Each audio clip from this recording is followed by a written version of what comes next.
sõnaosa juurde. Isa, ma tänan sind, et sul on head asjad valmis pandud. Isa, ava mulle sõna uks, et kuulutada seda, mis on sinu südames, just mis on täna vaja kuulda. Isa, anna ilmutuslikke teadmisi iga ühele. Isa, et me kasvaks sinu tundmises, mõistaksime sinu plaane. Ja isa, kui kuskil on vaja midagi korrigeerida, isa, et meil oleks õige südame hoiak ja et me oleksime valmis asju muutma, et me võiksime näha edu enda elus. Tänu sulle, isa, Jeesuse nimel. Amen. Nii, kiitus Jumalale. Jumal on hea. Nagu sa võid aimata, mina ei oska teemakohalisi jutlusi rääkida. Ma jätkan teemaga Jumala kartus. Ma arvan, selles midagi ei ole halba. Eks eri kogudustes tehakse asju erinevalt ja ma tean, mitmetes kogudustes on väga temaatiline sõnum täna, aga las ta olla. Aga ma usun, et Jumala sõna on alati hea. Amen. Ja tee lahti minuga koos laulud 34. Ja loen esimesest salmist. Nüüd, Jumala kartus on selline teema piiblis, mida, kui sa hakkad lugema, või ütleme, võib-olla huvitavam oleks isegi teha üks otsing, ma ei ole seda värskelt teinud küll, kui palju kordi see piiblis läbi jookseb, siis see on üllatav, tegelikult see on päris palju. See on Vanas testamendis, kui sa märkasid isegi Virve, kui ta luges tarkusega seotud kirjakohti, siis päris mitmetes nendes jooksis fraas läbi Jumala kartus. Nüüd, see on piiblis sees ja see ei ole Vana testamendi asi ainult, sest et see on ka Uues testamendis sees. Täna me vaatame ka mõningaid Uue testamendi kirjakohti, kus see sees on. Ja tegelikult me peame sellest aru saama, seda mõistma. Ja nagu see, ma ei tea, kuidas iga ühe perekonnas üles kellega on kasvatatud, aga ma mäletan, kui mina olin väike, siis meil oli ka sarnane reegel, et kui oli söögiaeg, siis kõigepealt öeldi lastele, et soolane toit peab kõigepealt söödu tulema ja siis saab magusat. Ja nüüd me oleme seda oma lastel ka teinud, läheb seda sama reeglit. Ja siis vahetevahel ka kristlastel on see, et nad tahavad seda nimetatud magusat saada. Nad tahavad tervenemist saada, nad tahavad jõukust saada, nad tahavad, mida veel tahaks saada, rahu, rõõmu, kõiki selliseid häid asju. Nüüd piibel õpetab, Jumal tahab neid asju sulle anda. Ja ta ei taha sind, nagu öeldakse, jätta puudusesse, ta ei taha sind jätta haigeks, aga kõik nendel asjadel on ka mitmed muud olulised tingimused ja mida vahetevahel inimesed ei uuri ja ka vahetevahel jätavad mõningad korrigeeringud enda elus tegemata. Ja me peame neid asju tegema. Nüüd ka, kui ma räägin neid teemasid, siis see ei ole see, et ma olen märganud, et sellised probleemid on meie koguduses, siis ma nagu adresseerin. Ei, ma võtan lihtsalt Jumala sõna teatud teemad ette ja mõningad asjad võivad olla. Nüüd, ma kasutan seda väljendit, ma tean, meil on mingi periood olnud, kus selline sõna nagu vaktsiin, sellest ei taheta eriti palju rääkida. Aga tarkus on see, et kõik vaktsiinid ei ole halvad. Nii palju sulle vähemalt teadmiseks. Ma ei hakka siin nüüd nendest teemadest rääkima, eks ju. Aga on mitmeid, mis on neist on testitud ja need on tegelikult tark kasutada. Kui sa oled lapsi kasvatamas, siis ära tee laus mingisugust otsust, et ma ei vaktsineeri üldse oma lapsi. See ei ole tark tegelikult. Küsi, mis sa peaksid tegema, et sa tead rahus teha asju ja sa ei pea oma usku katsetama oma laste peal. Amen. Ja see ei ole üldse paha. Aga ma räägin, miks ma selle vaktsiini näite tõin, on see, et vahetevahel Jumal ka vaktsineerib meid asjade suhtes, mis on tulevikus tulemas. Et me ei kukuks teatud aukudesse, et me ei tekitaks teatud probleeme oma elus. Ehk siis ta valmistab ette ja tegeleb võib-olla isegi teravate teemade ja asjadega, mis võib-olla tänasel päeval ei ole meie jaoks nii-öelda asi, mis on nagu probleem, et me vajaksime meeleparandust või korrigeerimist, vaid on see, et ta paneb selle asja meie südamesse, et me hiljem ei kukuks selle asja otsa. See on see asi ja seda teema ma räägin seda väga paljus just selle lähtekohaga, mitte et ma näen nagu mingit suuri probleeme, vaid just see, et me oleksime nii-öelda turvalises kohas. Ja tegelikult, kui sa loed seda lauluraamatu 34. laulu, siis sa võid avastada seda, tegelikult loeme kohe, siis me aga avastamegi. Ja siin ta ütleb 34.1. Taaveti laul, kui ta teeskles hullumeelsust Abimeleki ees ja see tema ära ajas. Ja ta läks oma teed. Ma tänan Jehovat igal ajal. Alati on tema kiitus minu suus. Jehovast kiitleb mu hing, viletsad kuulevad ja rõõmutsevad. Ülistage Jehovat ühes minuga, tõstkem üheskoos kõrgeks tema nimi. Ma otsisin Jehovat ja tema vastas mulle ning tõmbas mind välja kõigist mu hädaohtudest või mõned tõlked ütlevad ka hirmudest. Kes tema poole vaatavad, säravad rõõmust ja nende nägu ei tarvitse punastada. Siin see hädaline hüüdis ja Jehova kuulis ning päästis tema kõigist ta kitsikusest. Jehova ingel on leerina nende ümber, kes teda kardavad ja ta vabastab nad. Kas sa märkad, millega ta seostab või viib kokku jumaliku kaitse ehk inglite kaitse sinu elus? Jumala kartusega. Me ütleme, et ma tunnistan iga päev 91. laulu ja see ei ole üldse paha seda teha, kui sa teed seda usus. Ja ta räägib sellest, et sa oled kõige kõrgema kaitse all ja ei taba õnnetus sind ega lähe häda su telgid ja Jumala inglitele antud käsk sinu pärast ka, sind hoida kõigil sinu teedel. See on piiblis sees, eks ju. Aga siin on üks väga selge tingimus, inimesed, kes kardavad Jumalat, ehk siis ka austavad Jumalat, nende ümber on, kas sa märkad, Jehova ingel, ta väga huvitav väljend, Jehova ingel on leerina. Leer räägiti, võib-olla vanaaegne sõna natuke, aga räägiti sageli just sõjaväe kohta. See räägib järelikult, see on väga omapärane, muidu saad aru, ingel on ainsuses, aga leer on nagu justkui viitab mitmuses. Nüüd me ei pea vaimsetest sellest alati arugi saama, küll Jumal oskab neid asju korraldada.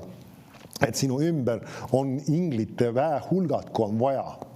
Ja Jumal hoiab sind kõik võimalike õnnetuste eest. Amen.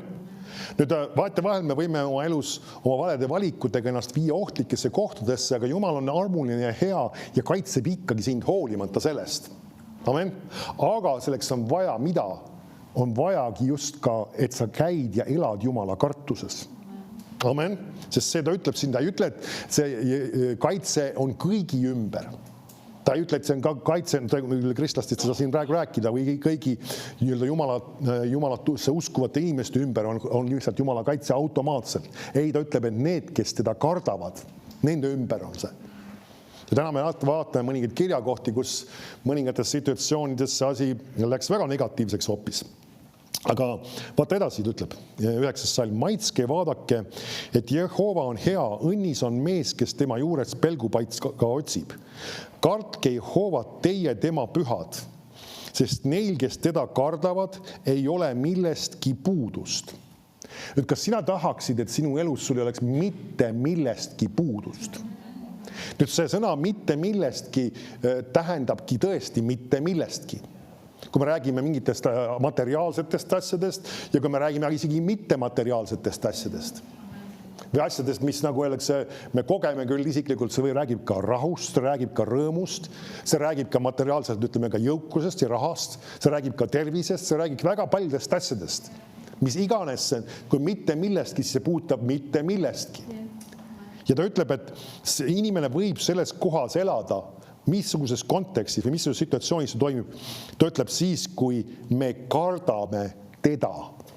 Ehk siis meil on aukartus. Ma panen selle igaks juhuks juurde selle sõna, et me saaksime sellest aru, et sa niivõrd ei viita sellele ainult, et sa kardad, et Jumal võib sind, nagu öeldakse, ma ei tea, taevast piksenoolega kohe maha lüüa.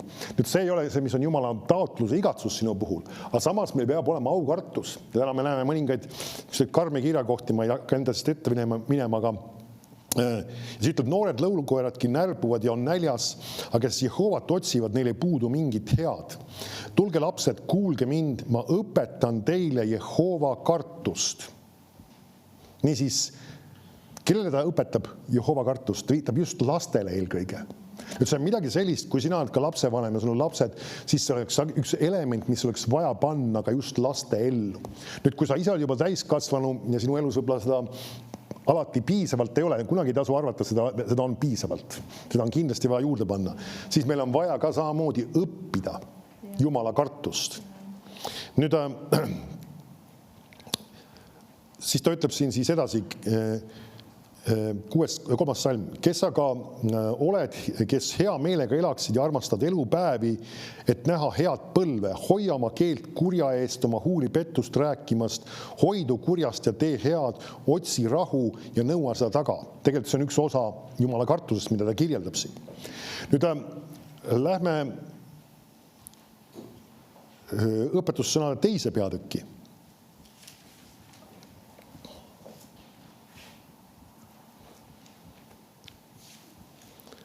Ja loen 1. salmist. Ma tean, ma kordan mõningaid asju, aga see ei paha. Selles mõttes mitte ainult mina, vaid just ka isegi eelnevast räägitust. Aga kui lugeda Jumala sõna, siis lugeda kas või 2 korda. Õpetussõnade 2:1 ütleb, mu poeg, kui sa mu sõnad vastu võtad ja mu käsud enesele talletad, lased oma kõrva tarkust tähele panna, pöörda oma südame mõistuse poole. Jah, kui sa aru appi kutsud ja tood oma hääle kuuldavale mõistuse heaks, kui sa seda otsid nagu hõbedat ja püüad leida nagu peidetud varandust, siis sa mõistad Jehova kartust ja leiad Jumala tunnetuse. Kas sa märkad, millega ta nüüd seob Jumala kartuse? Jumala tunnetusega.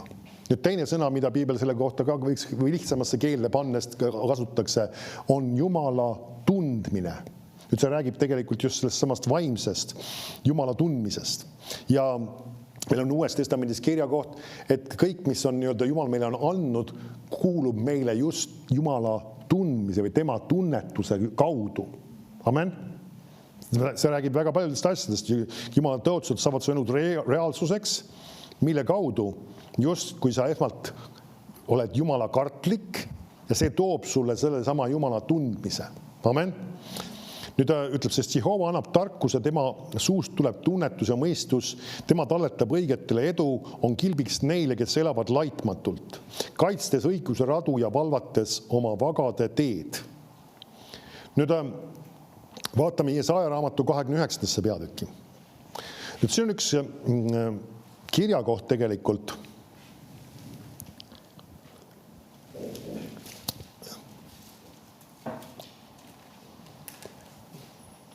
mis võib-olla võiks natuke tuttava, Jesaja 29:13. Nüüd Jumal tõsiselt ütleb ja niimoodi, ja siin tegelikult saame aru, kellele ta seda ütleb, ta ütleb seda kindlasti Jumala rahvale. Järelikult see on üks koht, kus me peaksime tšekkima, et meiega asjad nii ei oleks. Ta ütleb, ja issand ütleb, kuna see rahvas ligineb mulle suuga ja austab mind huultega, aga ta süda on minust kaugel. Kas sa märkad, nende suust tuleb õige jutt või õiged sõnad? Siis ta räägivad õigeid asju väliselt mõttes, aga ta ütleb, nende süda on minust kaugel. Ja ütleb, ja nende kartus minu ees on ainult õpitud inimeste käsk. Siis vaata, ma teen selle rahvaga veel imet, imelikul ja kummalisel viisil, tema tarkade tarkus kaob ja tema mõistlike mõistus peidetakse. Ma loen sulle laiendatud tõlkes selle sama 13. salmi. Ta ütleb niimoodi, sest see rahvas läheneb mulle ainult oma sõnadega ja austab mind ainult oma huulte teenimisega. Aga nad hoiavad oma südamed minust kaugel ning nende aukartus minu ees on pelgalt traditsioon, mis on pähe õpitud ilma selle tähendust arvestamata. Niisiis, meil on võimalik rääkida õiget juttu ja jätta mulje, eesti keeles tuleb just õieti käänata asju, mulje, et me oleme Jumala kartlikud, aga tegelikult seda ei ole. Et järelikult isegi see, mis sa väljapoole näed, ei pruugi olla alati see. Nüüd me võime ise ka seda vahest õppida neid asju tegema. Ilusad õiged sõnad, ilusad õiged käitumised, kõik asjad, aga tegelikult seespidi on midagi korrast ära. Nüüd me näeme siin üks element tegelikult, mis on Jumala puhul üks väga oluline asi. See on see, mis toimub sinu südames. Ja uues lepingus me näeme väga palju on just viiteid sellele, mis toimub sinu südames. Või isegi näiteks ülistus on vaimus ja tões. viidates sinu sisemisele inimesele ehk sinu vaimule. Ja siin ta räägib just, et inimestel on ainult pelgalt traditsioon või pähe õpitud nii-öelda komme ja nad selle sisule üldse ei ole pihta saanud, mis on toimumas. Nüüd vaatame natukene, üks tõsine asi, õpetussõnade 1. Mis asi on Jumala kartus ja mis asi ei ole Jumala kartus? Nüüd vaete vahel selleks, et saada asjade sisust aru, on vaja vaadata, mis on nende asjade või nende sõnade nagu vastandid või nende tähenduse vastandid. Ja see kirjakoht on tegelikult selle koha pealt üsna hea, õpetussõnade 1.7.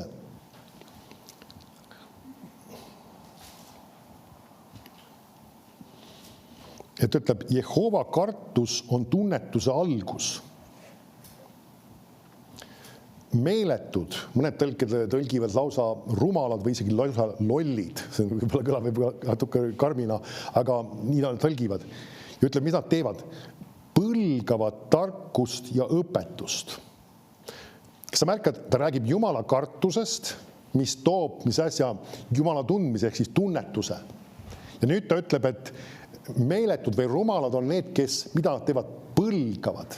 Nüüd me näeme siis järelikult Jumala kartuse vastand on Jumala asjade põlgamine. Nüüd me võib-olla kasutame ka sõna põlgama natukene kuidagi karmimas kontekstis.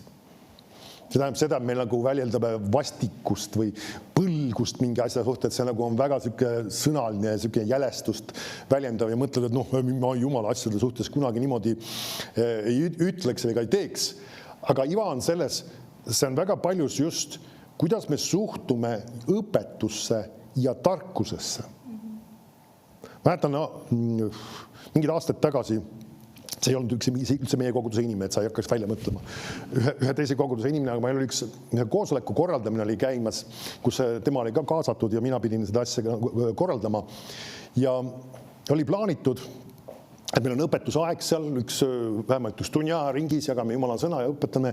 Ja siis temaga suheldes ta ütles mulle sihukese fraasi, et kas peab alati nii pikalt jälle õpetama hakkama? Võime tulla vahest kokku, lihtsalt mõnusalt koos olla ja suhelda ja mis iganes. Miski minus hakkas kohe midagi ei klapi siin. Midagi ei klapi selles asjas. Et sa aru, me oleme tegemas ühte koosolekut ja üldse, kui me räägime isegi osaduskoosolekutest või osadusaegadest, siis ka siin meil tegelikult, meil see osadusaeg on pärast seda, kui me oleme mida teinud enne Jumala sõnast osa saanud. Ja kui meil on isegi osadusajad kodudes, siis mida me teeme enne? Me jagame Jumala sõnast, mis on nii-öelda meil südames olnud, mis Jumal on meile rääkinud, jagame üksteisele asju ja siis me sööme või vahest nii-öelda võib ka käsikäes olla, see ei ole vale. Aga iva on selles, et mis asi, Jumala sõna on väga prioriteetsel ja olulisel kohal. Me ei peaks mitte kunagi ütlema, miks jälle nii kaua peab olema, miks jälle alati ja kui me sedasi suhtume Jumala, siis siin on midagi väga paigast ära. Ja selle asja nimi ongi tegelikult põlgamine. Miks peab olema jutlus nii pikk? Sellepärast, et Jumala sõna on oluline ja vajalik ja sellepärast peabki olema. Amen. Ja mitte sellepärast, et mina tahan kellelegi pähe istuda või tahan hirmsalt palju rääkida siin juttu. Ei sellepärast, et Jumala sõna on lihtsalt nii oluline ja vajalik. Sellepärast on vaja seda kuulda ja seda on vaja veel kord kuulda. Ja selles mõttes me ise ka pidevalt tegelikult ka nädala jooksul, ma ei tea, ma ei loe täpselt mingi statistikat ei tee, aga pidevalt kuulan jutlusi. Kail on ka, ütleme, kui ta on midagi asju tegemas, praktilisi asju, mida iganes kuskil, ütleme, meil on majaehitusse asjadega seal praegu erinevaid asju käimas ja kui on see võimalik, siis jutlus on mängimas taustaks. Või kui sul mingil kombel ei ole võimalik, siis on võimalik tänapäeval igasugused kõrvaklapid lausa kõrva panna ja kuulata sellisel kombel. Alati see ei ole võimalik, sõltub töö iseloomust. Nüüd ma ei ütle seda, et sina pead oma töö juures tegema, sest iga töö juures sa ei saa seda teha. Ja see ei ole nagu lihtsalt nagu võib-olla õige ka võtta nii-öelda oma tööaega selles mõttes ära ja selle jaoks. Sa pead leidma selleks oma aja pärast hiljem. Aga lähme tagasi. Nüüd me ei tohiks olla need, kes põlgavad mida Jumala asju. Üks nendest Jumala olulistest asjadest on tema sõna. Amen. Teine väga oluline asi on ka kogudus. Ma rääkisin just sellest samast eelmine kord ka korra viidates sellele, et nagu öeldakse, me peaksime tegema oma parima alati, et saada tulla kogudusse kohale. Ja kui meie töö isegi peaks takistama seda, et me ei saa koguduse koosolekutel käia, siis me peaksime otsima Jumalat ja paluma ja seisma usus, et me saaksime kas uue töökoha või saaksime soosingu, et me saaksime, nagu öeldakse, koguduses kohal olla olulistel aegadel. Miks pärast? Mitte sellepärast, et pastor käskis koguduses olla. Mitte sellepärast, et öeldakse ju peab tulema ikka koosolekule. Ei, sellepärast, et Jumala kogudus on oluline. Ja sellepärast, et tema ütles, ärge jätke maha oma koguduse koos käimisi. Amen. Tema ütles seda. Mitte mina ei ütelnud seda. Amen. Jumal ütles seda. Ja sellepärast, et see on väga oluline prioriteet, sellepärast ma teen seda. Sätin oma eluasjad ümber, sätin oma erinevad asjad ümber, et ma saaksin seda teha. Sest see on prioriteetne ja see sama, kui ma ei peaks seda oluliseks, siis see olekski põlgamine. Et me saaksime aru sellest, kui me räägime põlgamisest, siis põlgamine ei ole lihtsalt see, et sa väljendad mingit vastikust või jälestust selle asja suhtes, vaid see on see, et me ei pea seda oluliseks, me peame seda ebaoluliseks, me peame seda sükseks üheks asjaks paljudest. Me koguduse koos käimine ei ole nagu üks seltsimaja, mingisugune klubi kohtumine. Ja meil on kõigil ühised huvid, et me nagu inimesed ma ei tea, erinevatel põhjustel käivad käsitöö ringis või mingis erinevates asjades. Ma ei ütle, et see midagi halba oleks. Miks mitte, kui inimesed tahavad teha. Ja inimesed käivad seal, mida nad teevad. Nad teevad ühiselt midagi, mingisugune põnevus, mingisugune huvitav asi. Nüüd sellel ei ole midagi sarnasust tegelikult koguduses käimisega. Mõned inimesed, isegi maailma inimesed küsivad, mis te iga pühapäev tulete kohale ja alati pead olema selle. Kas sa pead jälle alati minema sinna kirikusse või kogudusse? Sellepärast, et see on tähtis, sellepärast ma otsustan minna sinna. See ei ole see, et mind sunnitakse. See ei tohiks olla sellepärast, et sind sunnitakse. Või et sind kästakse nii-öelda, et sul käiakse järgi ja tuletatakse kohe meelde, kui sa puudusid. See ei peaks olema see, mis meid motiveerib, vaid see, et me peame Jumala asju oluliseks. See on oluline prioriteet ja sellepärast ma teen oma parima, sätin oma asjad, sest ma otsustan mitte põlata õpetust ja Jumala tarkust. Amen? Amen? Vaatasid samast esimest peatükis 23. salmis nõksu edasi siis. Ta ütleb, pöörduge minu noomimise alla, vaata, ma lasen teile voolatama vaimu, teilin teile teatavaks oma sõnad. Et ma olen kutsunud, aga te olete tõrkunud, olen sirutud oma käe, aga ükski pole tähele pannud. Ja te pole hoolinud mitte ühestki minu nõust ega ole tahtnud mu noomimist, siis naeran minagi teie õnnetust, irvitan, kui teie kohkumine tuleb. Kui teie kohkumine tormina tuleb ja teie õnnetus tuulekeerisena saabub, kui häda ja ahastus teile kallale kipuvad, siis nad hüüavad mind, aga mina ei vasta, otsivad mind ega leia. Seepärast, et nad on vihanud tunnetust ega ole valinud Jehova kartust. Kas sa märkad, mida ta väljendab? See on sama aru, see on nagu võrdpildina nagu tarkus räägib, aga tegelikult see on nagu Jumal ise on tegelikult rääkimas. Jumala tarkus nagu on rääkimas, see ütleb, et nad on vihanud tunnetust ja ei ole valinud Jehova kartust. Me näeme seda, et sellega, kas nad igatsesid Jumala sõna kuulda, kas nad igatsesid Jumala tarkusest osa saada, sellega nad väljendasid seda, kas nad tegelikult kardavad Jumalat. Amen? Me peame aru saama sellest, et Jumala kartus ei ole lihtsalt ainult, nagu ma ennem tõin, et vahest inimene mõtleb seda, et kui ma koguduse hoonesse sisen, siis ma pean ilusti vaikse häälega rääkima. See ei ole Jumala kartuse väljendus. Ma ei ütle, et sa peaksid ebaviisakalt käituma, kui sa lähed mõnda teise kogudusse, kus on omad reeglid pandud, kuidas iganes. Aga iva on selles, et see suhtumine sellesse, mis Jumala sõnast jagatakse. Kui hakatakse sõna jagama, siis su tähelepanu on 100% selle peal, mitte miski muu ei ole enam oluline. Telefon ei ole oluline, see, et keegi saadab sõnumine, ei ole oluline. Vahest mõni inimene unustab nii-öelda oma telefonil helina peale, siis hakkab helisema keset koosolekut, siis vahest ma olen tahtnud võtaks vastu, ütleks, praegu on midagi olulisemat toimumas, helista hiljem. Umbes nii peakski ütlema võib-olla. Ma ei tea, kas just sa pead seda tegema, aga eks sa teed oma parima, et mitte unustada seda. Nüüd aga kõik trallivad üle oma telefonid. Aga vaata edasi.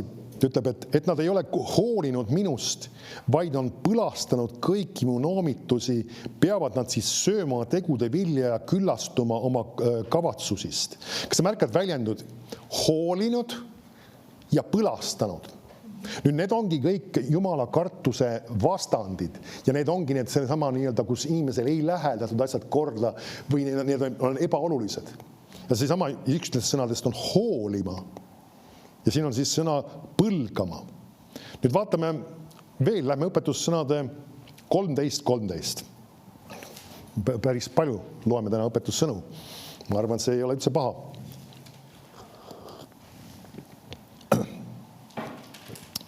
Siin on jälle see sõna põlgama sees.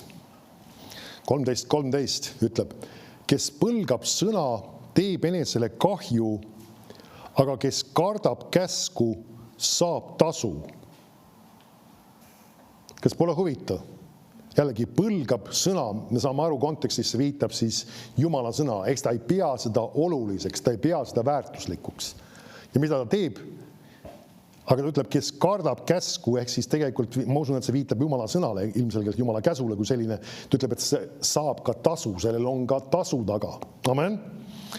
Nüüd lähme 1. Saamueli 2:30. Kirjakoht, mida ma olen siin tsiteerinud ja ma ei hakka seda kogu lugu uuesti lugema, aga siiski ma loen selle kirjakoha siia juurde, sest siin on see sama printsiip sees. 1. Saamueli 2:30. Nüüd siin on juttu Eelist ja sellest, mis tema pojad tegid. Nüüd Jumal annab väga karmi hinnangu kogu selle asjale ühe Jumala sulase kaudu, arvatavasti prohvet oli siis tema vanas lepingus sageli, nad olid prohveti ametis. Ja ütleb niimoodi 2:30. Sellepärast ütleb Jehova Iisraeli Jumal, mina olen tõesti öelnud, sinu sugu ja su isa sugu peavad igavesti elama minu ees. Aga nüüd ütleb Jehova, jäägu see minust kaugele. Sest kes austab mind, seda austan mina. Ja kes mind ei pane mikski, on põlastusväärt.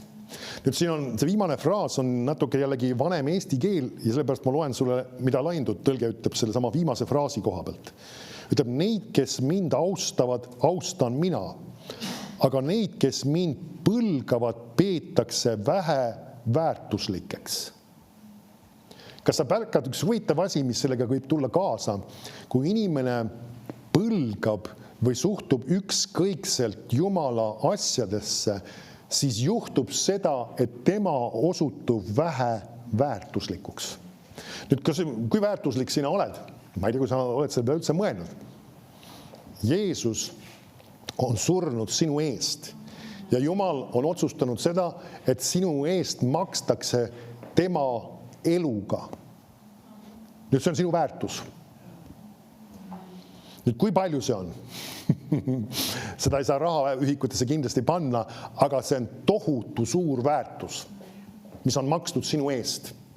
Ja nüüd, kui sina otsustad mitte oluliseks pidada Jumala asju ja nii-öelda hüljata nad või nii-öelda siis ka isegi põlata neid asju, siis sa võid osutuda vähe väärtuslikuks. See tähendab seda, et see tõmbab sinu väärtuse tohutult alla. Ja saame aru, kui Jeesus anti sinu eest, siis mida ta andis sellega koos ka väga palju peale kauba. Kui tema oma poja on meie eest andnud, siis kuidas ta ei peaks sulle andma kõike muud peale kauba?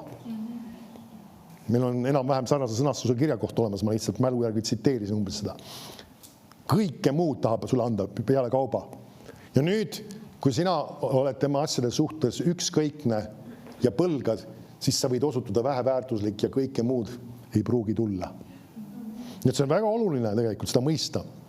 Nüüd lähme laulude raamatu 10. salmi ja 3. salmi. 10. laul ja 3. salm siis.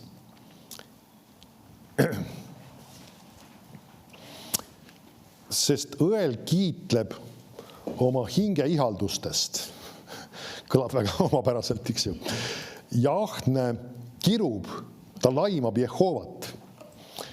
Õel oma ülbuses hoopleb, ta kättemaks ei tule, Jumalat ei ole, need on kõik tema mõtted. Nüüd sageli, kui piibel kasutab sõna õel, siis ta viitab sageli ka uskmatule inimesele, aga mitte tingimata. aga Lainut Telge tõlgib selle 3. salmi sellisel viisil, kuulamist see ütleb. Sest õel kiitleb ja ülistab oma südame himu ja kasuahne neab ja põlgab, jah, hülgab ja põlgab issandat.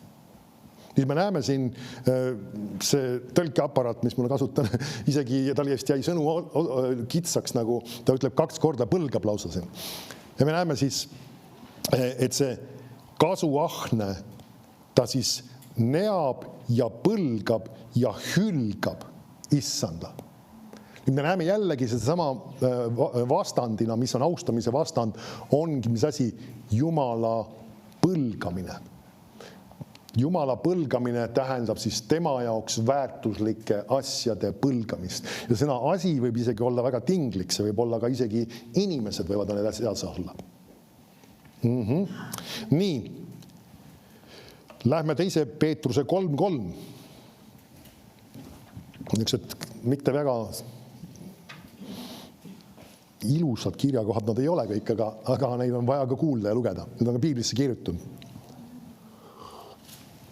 Sest kõik Jumala sõna on hea meile ehituseks ja ka kui vaja ka manitsuseks. Amen. 2. Peetruse 3.3 ütleb.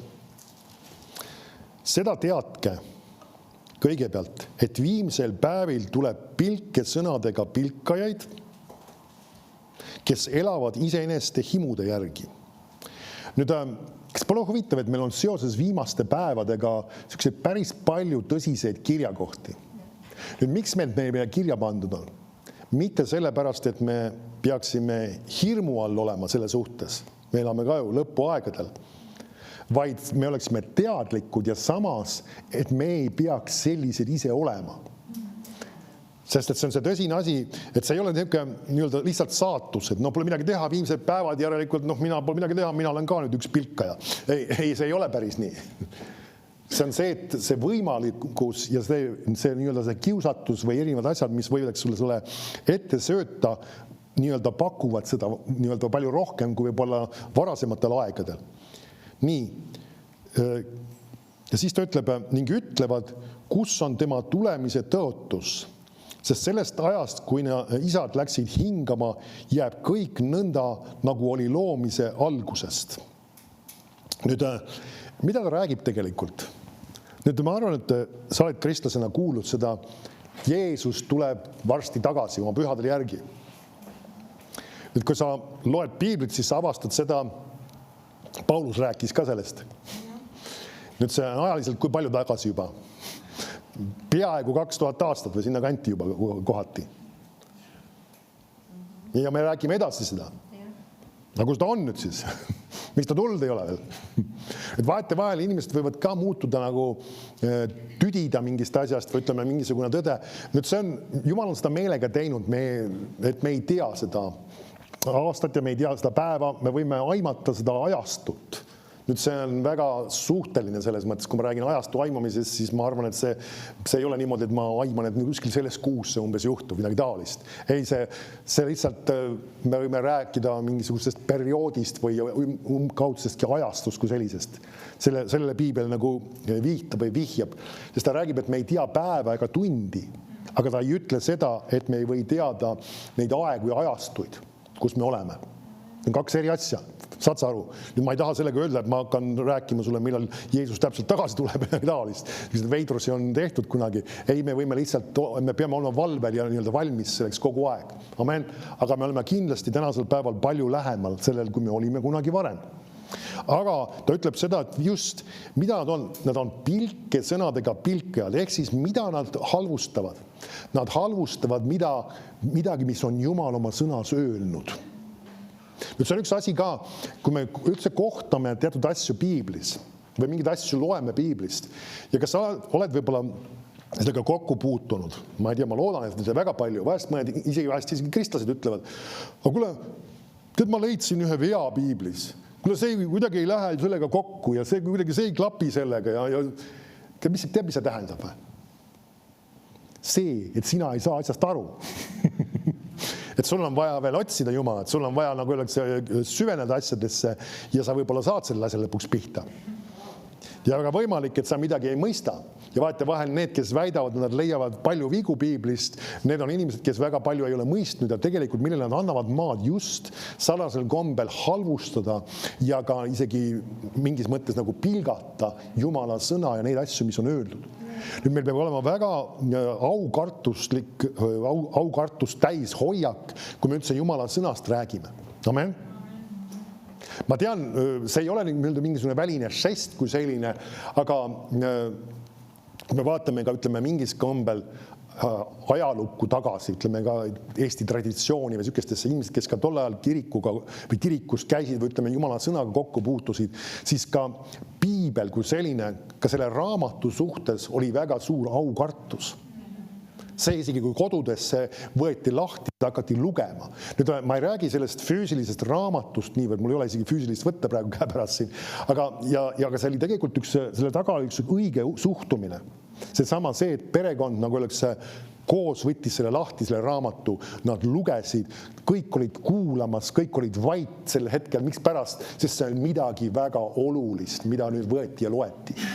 Nüüd see, et meil tänasel päeval, nagu öeldakse, võib-olla ei ole isegi seda füüsilist piibliraamatut alati kohe käe pärast või midagi taolist, meil peaks olema see sama aukartuse hoiak ja see suhtumine siiamaani täpselt samamoodi alles. Amen. Koguduses me ütleme, et me hakkame praegu Jumala sõna lugema ja see peaks olema meie jaoks suhtumine, see on midagi nüüd väga olulist.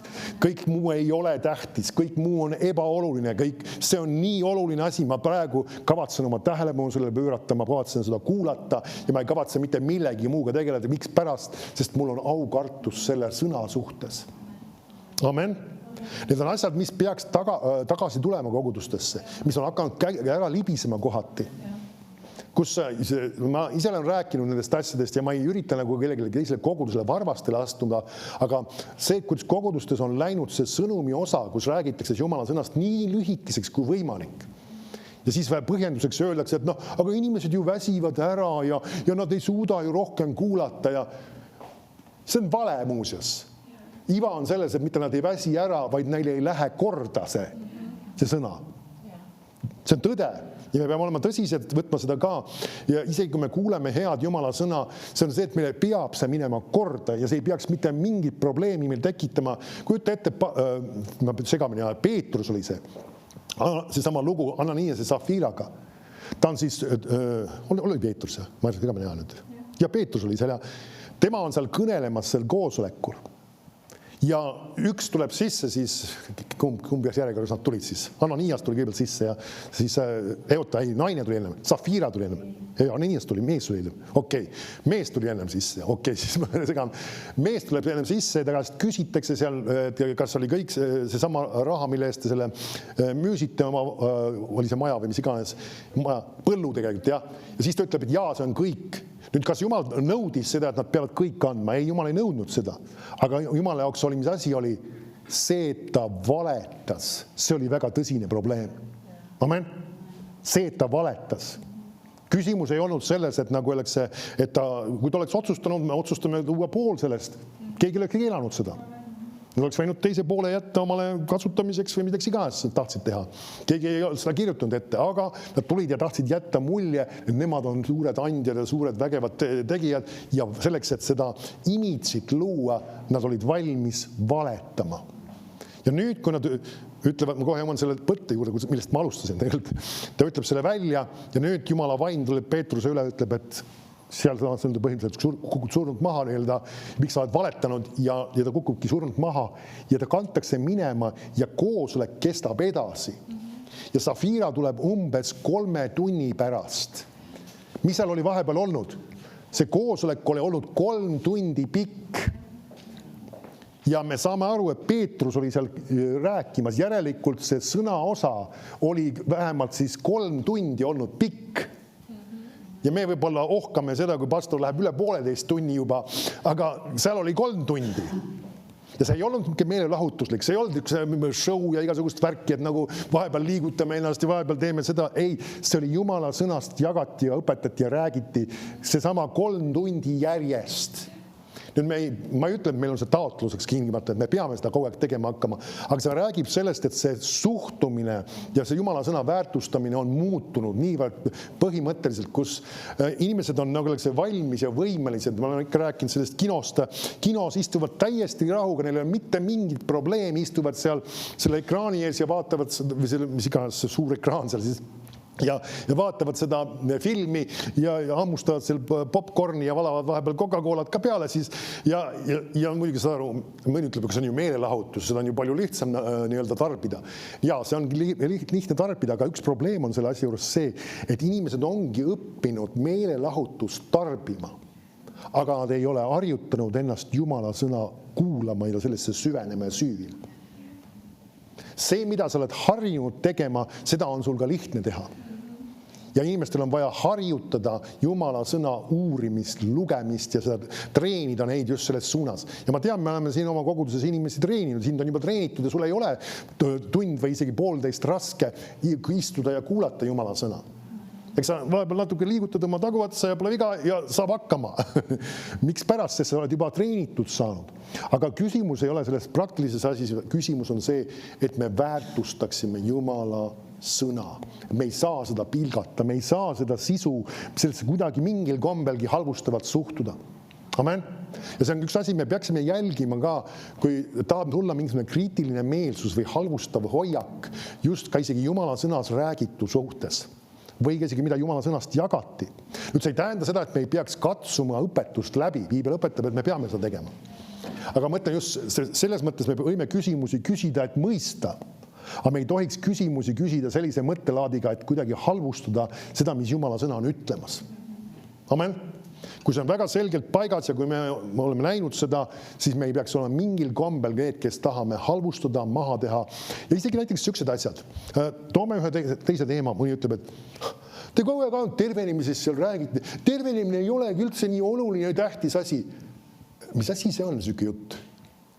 See on Jumala sõna halvustamine, sest et Jeesus rääkis tervenemisest, keera lehekülge tervenemislugu, keera lehekülge tervenemislugu, keera lehekülge. See evangeeliumites on nii see.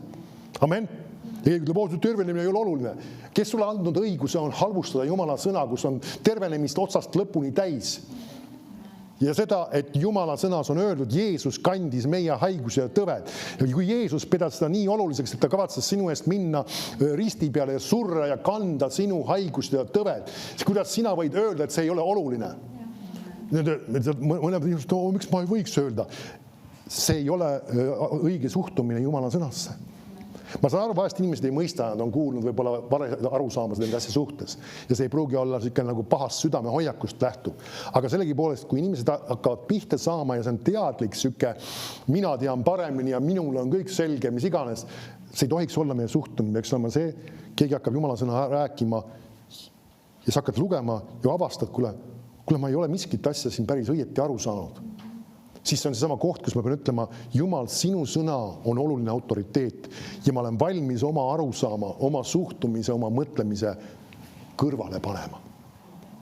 Näiteks ka isegi teine teema. Ma tean, need on teemad, mida meie võib-olla puudutame vahest rohkem ka. Jõukus. Mõni ütleb, et raha ja teema ei ole piiblis üldse tähtis teema.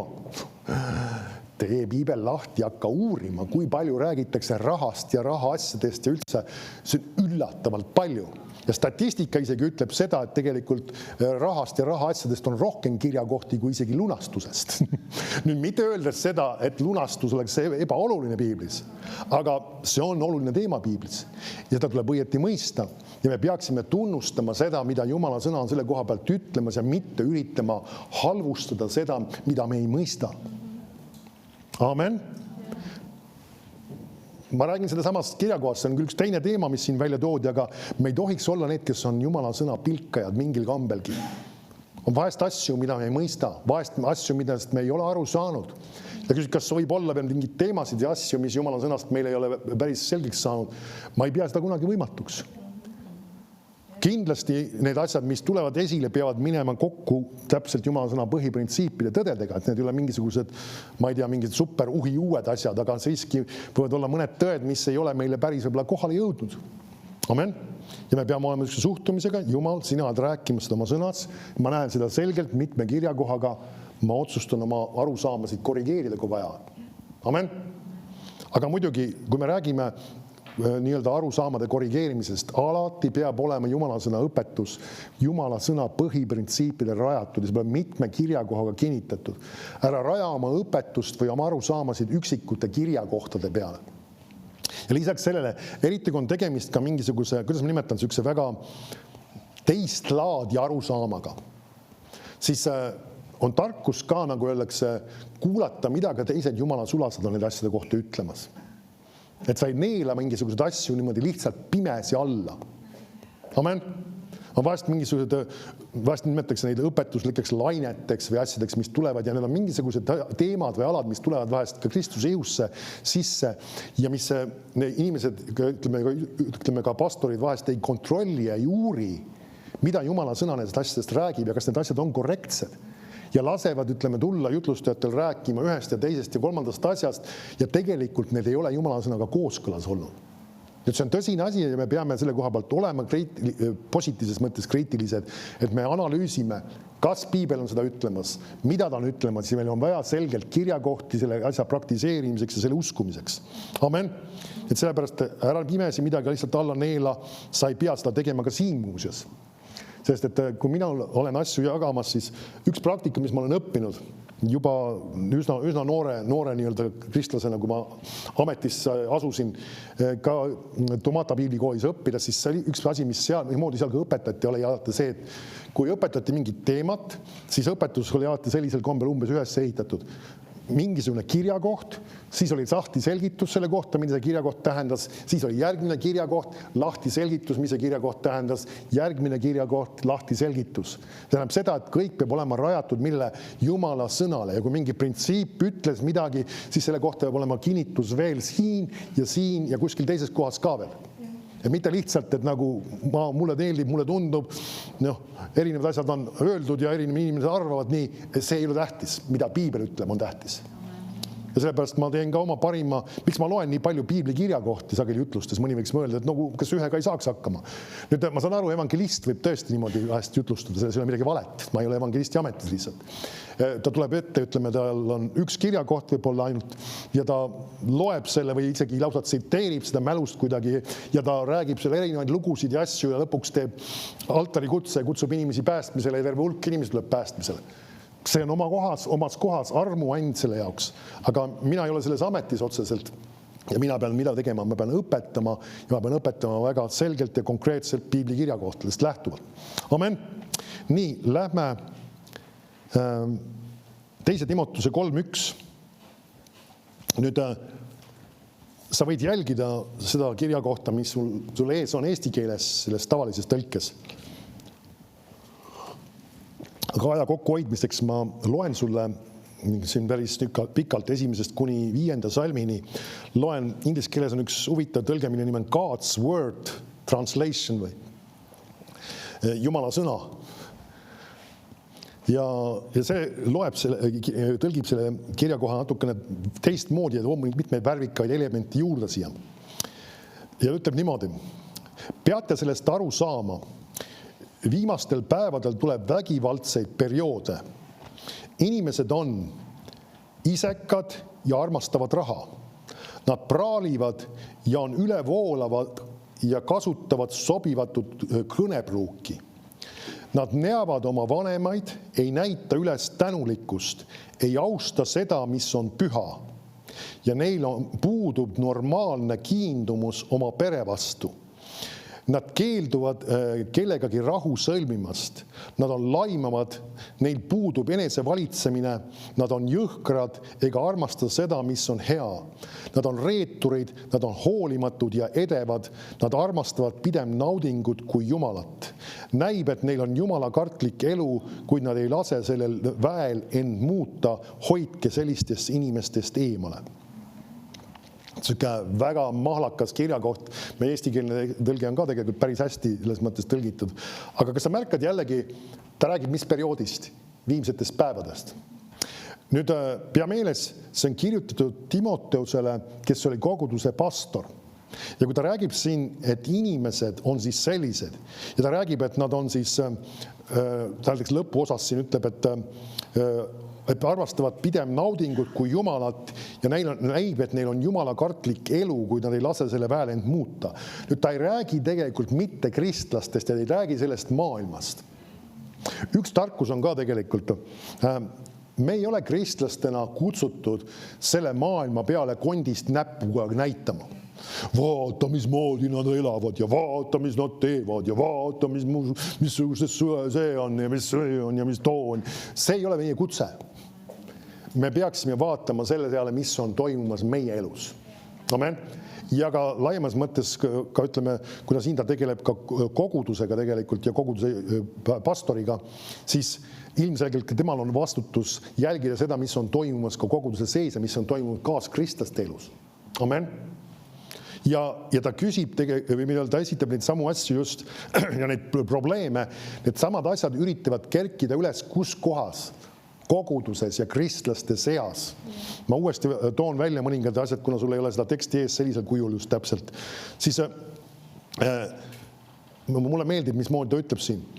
Ma olen teises salmis sellest tõlkest, ta ütleb, nad praalivad, on ülevoolavad ja kasutavad solvavat kõnepruuki. Praalivad ja kasutavad solvavat kõnepruuki. Nüüd siin üks asi, mis peaks olema, me peaksime jälgima, mis meie suust välja tuleb. See on seotud Jumala kartusega. Keda solvatakse siis? Teisi inimesi. Miks pärast mitte seda tega? Sellepärast, et Jumal on neid väärtuslikuks pidanud. Ja selle tegemine on jällegi Jumala kartuse puudumine. See, kuidas me suhtume ka teistesse inimestesse, ka enda ümber ja enda kõrval, see väljendab seda, kas meile läheb korda see, mis Jumal nendest arvab. Ma toon ühe teema, millega sa kindlasti oled ka võib-olla aega kokku puutunud. Ja ma ei tea, kuidas see on näha tegelikult alati, kui midagi on, Jumal on nende asjade taga või Jumal on ka neid õnnistanud ja soosing on inimeste üle, siis sageli need inimesed satuvad ka niisuguse rünnaku alla. Piibel ütleb seda, võid otsida välja üle, mitte praegu, aga Rooma kirja 13. peatükk räägib tegelikult, kui sa vaatad kui seda võrdpilti, räägib tegelikult mingis mõttes tänasesse päeva vaadates nagu politseist. Ta räägib inimestest, kes ei kanna mõõka asjata, siis nende kontekstis oli mõõk, siis, et neil oli relv ja nad tegelesid sellega, et korda hoida ja korda kaitsta. Ja siis ta räägib tegelikult selle juures, et nad on Jumala sulased. Kas pole huvitav, et ta nimetab siis riigis korrakaitsega tegelevaid inimesi Jumala sulasteks. Ehk siis nende üle on siis Jumala soosing ja Jumal peab neid inimesi oluliseks. Nüüd me ütleme, selle on natuke laiemale läheb see ka, mitte ainult see puudutab politseid, see puudutab kindlasti ka isegi sõjaväge ja kogu seda ala. Aga politsei on kindlasti üks ala. Nüüd me teame kindlasti, kui sa oled autojuht, siis sul aeg-ajalt on olnud võib-olla mõningad juhtumid, kus sul ei ole väga toredad kokkupuuted olnud politseiga ja see probleem ei ole mitte nendes olnud, vaid see probleem on sinus olnud. No see, et nagu sai vist liiga kiiresti sõidetud või midagi sarnast. Nüüd see on nende ülesanne ja nende vastutus tegeleda selliste asjadega. Nüüd aga samas see maailm sageli kasutab erinevaid pilkavaid väljendeid politsei suunas. Igasuguseid sõnu, mis iganes, igal nii-öelda perioodil on need erinevad, mis iganes asjad neid nimetakse. Nüüd me ei peaks neid asju kaasa mängima ja see ei peaks olema mingi asi, mis peaks sinu suust tulema. Sest Jumal on pidanud neid isikuid oluliseks. Amen, amen. See ei ole aktsepteeritav. Miks pärast, kui Jumal on pidanud neid oluliseks ja tema on neid võidnud ja nimetanud neid oma sulasteks isegi, et nad peavad korda kaitsma, nad peavad tegelema sellega, mis on vaja teha, et hoida riigis korda, siis sina räägi neist alati positiivselt, isegi kui nad peavad sind, nagu öeldakse, karistama. Üks asi ka näiteks, kui mul on paar situatsiooni, päris paljude aastate taha jookseb see. Ma arvan, et ma võin isegi täpselt öelda kohta ka, see ei ole mingit tähtsust. Sõitsin Haapsalusse, olin seal ühes koguduses jutlustamas ja mul oli natukene seal selle ajaga natuke kitsaks läinud ja seal oli linna piiri peal üks kiiruspiirangu märk ja sellest on päris palju aastat möödas ja sõitsin sealt 50 alasse, sõitsin mingisuguse, ma ei tea, võib-olla 60 või natuke peale isegi. Sõitsin sisse ja siis seal ühe nurga taga oli muidugi politseiauto. Plaksti ta siis peatas mind kinni ja ma peatusin ilusti, see on ka oluline, et sa seda teed, kui see peaks olema. Ja siis kutsus mind oma autosse ja siis nagu, ja ma olin temaga nagu väga viisakas. See on üks väga oluline element. See ei ole mitte küsimus selles, et äkki siis saab vaiksemat trahvi või midagi taolist. See on see, et me peaksime olema alati selliste inimestega väga välja peetud. Miks pärast? Sest et nad on Jumala poolt paika pandud selles üles, ise kui sina tegid midagi valesti. Ja ma istusin sinna, vist tavaliselt oli see tol ajal, kuidas praegu inanes tehakse, vist ka lastakse ikka autosse ronida ikka vist. Ja istute lagumisele pingile, mitmed noogutavad, kes teavad. Okei, istusin sinna tagumisele pingile ja siis ta hakkas küsima, et kus sul nagu kiire on ja siis ma ütlesin nagu, täpselt nii nagu on, et ma olen pastor ja ma olen sinna sellesse kogudusse jutlustama minemas ja et natukene ajaliselt oli siin juba kitsaks hakkas minema ja ma olen kuidagi vist ei märganud seda kiiruse piirangut ja siis ta ütles, et nagu andis paberit tagasi, ütles, et ära teinekord enam tee ja mine tee oma tööd. Mäletas täpselt sõnastust, aga seekord mind säästeti, kiitus Jumalale. Ja ma läksin ja muidugi ma ei sõitnud kiirusega kiiresti edasi, vaid sõitsin õiges kiiruses ja jõudsin kohale vist isegi õiges ajaks. Aga nüüd see ongi seesama, et nagu öeldakse, vaete vahel see võib olla seesama Jumala soosing võib tulla saada sul osaks. Nüüd ma ei ütle seda, et see on sul garantiiks, aga sellegi poolest meil peab olema üks õige suhtumine, õige hoiak, et me mida moodi või mis moodi me räägime ka isegi riigijuhtidest. Ma olen selle teemaga tegelenud ja see on ka teema, kus ma olen seda ise ütelnud ka. Me kristlasena, ma usun, päris paljude otsuste asjadega ei ole rahul, mida meie praegune valitsus on Eesti riigis vastu võtnud, isegi mingid seadused ja asjad, ja me näeme, et ei ole Jumala sõnaga kooskõlas ja ei ole parimad valikud alati olnud kõik asjad. Amen. Me võime seda julgelt öelda, see ei ole vale. Aga kui me puutuksime kokku, mis iganes, on siis peaministriga või kellegi teisega või kui nendest on juttu, siis me ei peaks olema kunagi mõnitava hoiakuga, rääkima neist pilkavalt, halvustavalt, kuidagi, ma ei tea, midagi mõnitavat ütelda nende kohta. Nüüd sageli sellel maailmal on alati see stiil, kui keegi neile kellegi otsus või valikud ei meeldi neile, siis ma ütlen midagi nahaalset, midagi mõnitavat, midagi negatiivset. Ja kristlased mõtlevad, et see, miks ma ei võiks seda öelda ja vaata, missuguse otsuse nad vastu võtsid, vaata, minguse jubedusega nad hakkama said ja mis iganes. Ja see võib tehniliselt õigus olla, aga piibel ütleb seda, et me peaksime austama kuningat. Amen. Ja see on, Jumal ütles seda. Ja meil on Jumala kartus ja sellepärast me seda teeme. Sest Jumal ütles, me peaksime tegema seda. Mitte sellepärast, et meile ta meeldib. Siis meile ei pruugi inimese üldse meeldida, me ei pruugi üldse vaimustuses olla nendest otsustest, mis ta tegi, aga me peame hoidma Jumala kartust. Amen. Nii et vaatame siit edasi. Ma loen seda sama, nii-öelda see on siis God's Word Translationit, vaatan. 3. salm, ma olen 3. salmis selles samas tõlkes ja see ütleb, nad on laimajad ja neil puutub enese valitsemine. Laimajad ja enese valitsemine puutub. Nad on jõhkrad ega armasta seda, mis on hea. Nad on reeturid, nad on hoolimatud ja edevad. Nad armastavad pidev naudingut kui Jumalat. Nüüd see on üks väga tõsine tendents, mida üritatakse meile igalt poolt sisse sööta.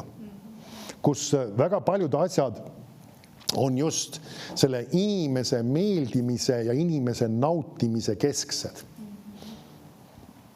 Kui keegi on suur otsija ja tahab teada, mis asi on 666, siis taga kohe põnevalt juttu rääkima hakata, ja ma tean, mis asi see on 666 ja ma olen selle leidnud.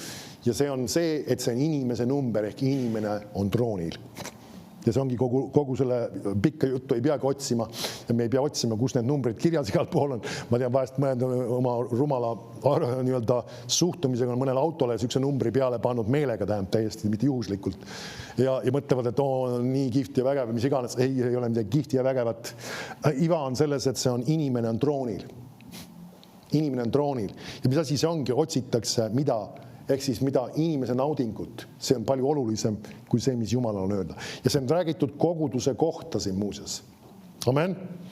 Ja siis ta ütleb, et näib, et neil on Jumala kartlik elu, kuid nad ei lase selle väel end muuta. Ja siis ütleb, hoidke sellistest inimestest eemal. See on üks väga tõsine asi tegelikult, kui inimesed, nagu öeldakse, Jumala kartus ei ole nende jaoks mitte mingisugune prioriteet, siis see on sageli ka neid inimesed, kes ei peaks olema sinu südamesõbrad.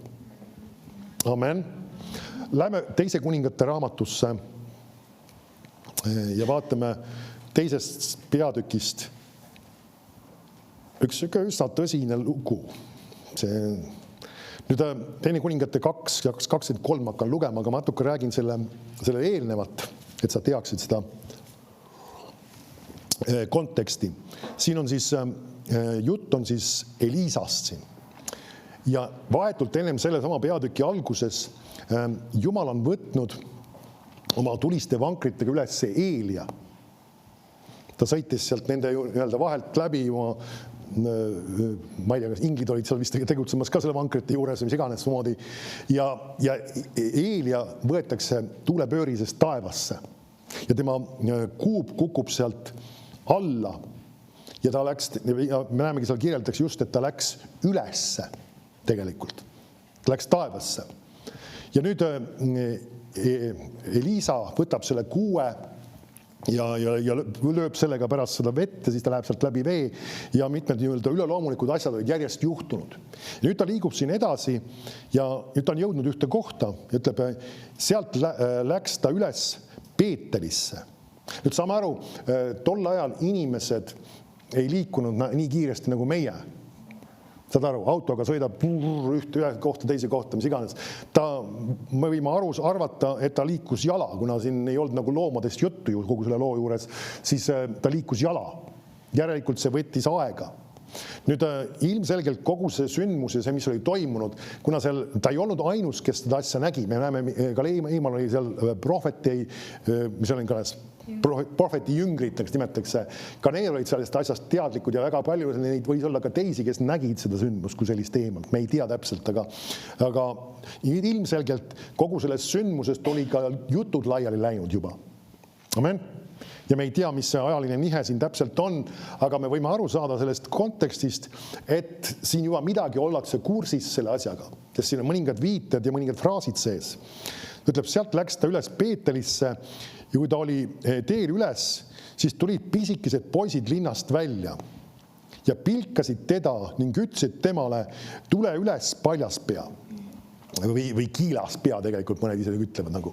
Nüüd see sõna poisikesed, igaks juhuks ma toon selle välja, ma ise otsinud, ei ole seda värskelt üles küll, aga Kiht Moor, kui ta sellele viitas ka, see tõi välja, et see algtekstis tegelikult ei viita mitte poisikestele päris, vaid ta viitab sükestele teismelistele või sükestele natuke vanematele isegi pole, sükestele juba noormehe ikkagi jõudnud, kes on juba asjadest saavad piisavalt asjadest aru. Nüüd ja ütleb, ja pilkasid teda ning ütlesid, tule üles paljas pea. Nüüd mida nad ütlevad, mis tule üles? Keegi läks just ülesse. Nüüd me näeme, nad pilkavad mitte ainult Eliisat, ma need segamini ajaned. Eliisat, jah. Mitte Eliisat ainult tema, sellepärast, et ta on kiilaspäine vist, nagu võib arvata. Ja vaid nad pilkavad ka seda, mis Jumal oli teinud, seda üleloomulikku sündmust. Nad suhtuvad sellesse üleolevalt sellesse, et Jumal oli viinud Eelia ülesse tuulepöörises ja nüüd me näevad seda sama Jumala sulast ja pilkavad ka teda. Nüüd saame aru, siin me täpselt ei tea, kui palju neid siin on, aga paras jagu neid vist on, sest hiljem numbrile ka viidatakse. Nüüd me näeme, et need noormehed seal on läinud üle igasuguste piiride. Nad halvustavad ja pilkavad mida Jumala asju ja ka Jumala sulast. Amen. Nüüd üks asi, mis tasub meeles pidada, kui Jumala prohvetid ka vanas lepingus midagi tegid, siis Jumala vaim oli selle asja taga.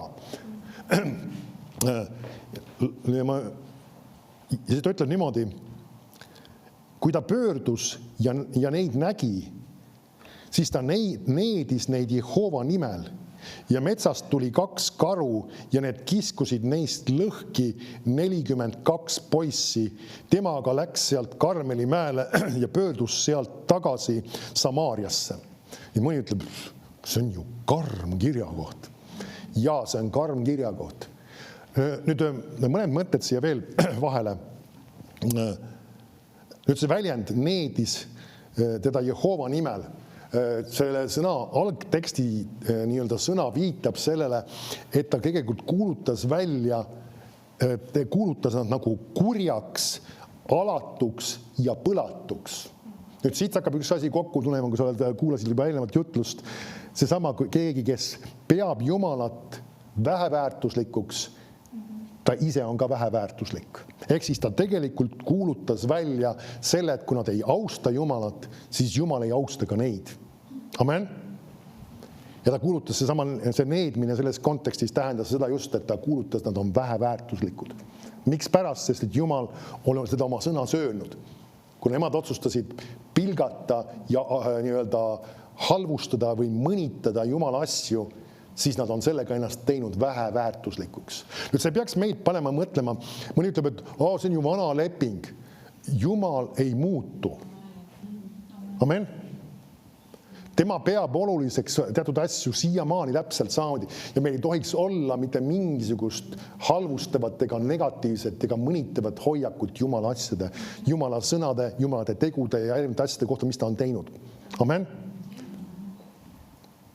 Me peame väga jälgima seda, mida me ütleme teatud asjade kohta või mida me tahame välja rääkida. Me näeme siin, Jumal oli väga konkreetne selles asjas.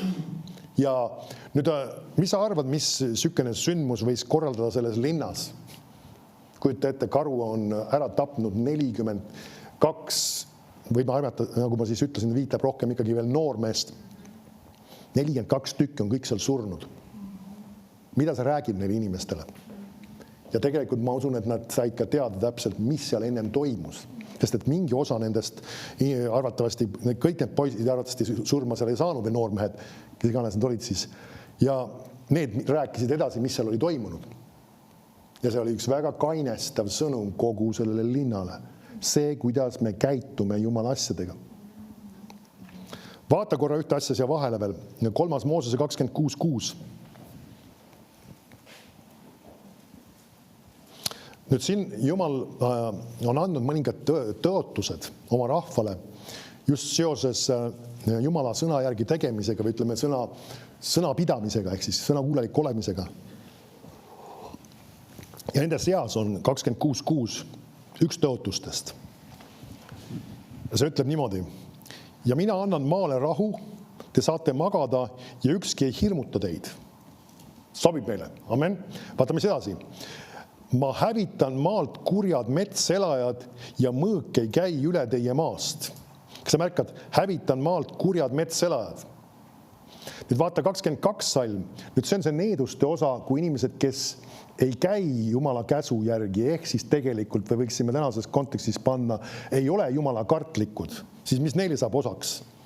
Ma läkitan teie kallale metselajad, kes teevad teid lapsetuks, murravad teie lojused ja vähendavad teid endid, nõnda, et teie teed jäävad tühjaks. Kas sa märkad, Jumal oli kuulutanud ka selle, kui ühe needuse välja inimestele, kes, mida? Nad ei käinud Jumala käsu järgi, ehk siis nad tegelikult nendel ei olnud ka Jumala kartust. Ja see oli tegelikult see, mis sai ka neile osaks seal. See, et Jumal tegelikult tehniliselt, kui sa uurid piiblis, siis sa võid avastada seda, et Jumal võtab oma kaitse teatud kontekstis ära ja kurat saab tulla ja isegi need loomad saavad tulla ja hävitada inimese elu. Nüüd Jumala kaitse on millega seotud, kus me alustasime kirjakohaga? Jumala kartusega. Kui Jumala kartus on kadunud, siis Jumala kaitset ei pruugi ka olla. Ja sellist tüüpi asjad võivad ka isegi juhtuda. Miks kristlastele vahel sellised asjad võivad juhtuda? Nüüd ma ei ole alati hindaja, me ei saa nagu diagnoosi panna konkreetsele inimesele. Aga iva on selles, et kui sa käid sõnakuulelikkuses ja Jumala kartuses, siis sina võid uskuda seda, et sellist tüüpi asjad ei saa sulle juhtuda.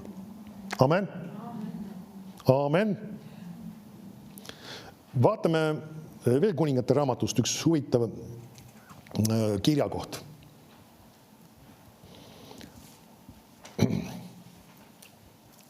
see on lihtsalt, sa võid ise selle loo ümber uurida, aga siin ta räägib ju ka Iisraeli rahva, ütleme Iisraeli rahvast, ühest piirkonnast, ühest kohast nii-öelda. Ütleb niimoodi, aga oma sinna asumise alguses nad ei kartnud Jehovat. Kas sa märkad?